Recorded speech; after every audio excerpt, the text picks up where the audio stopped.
Hi guys, today I want to show you how to use Ideogram AI. So let's get started.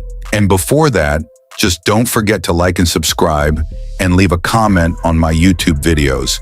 I make YouTube tutorials in my channel every day. This will help me a lot.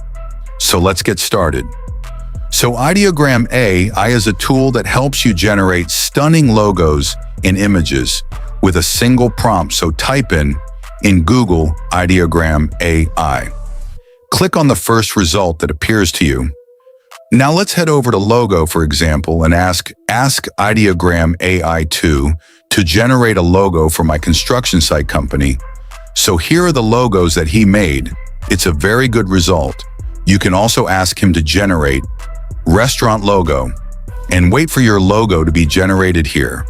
After a while, your logo will be ready.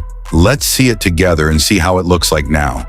Ideogram AI has already successfully generated our logo.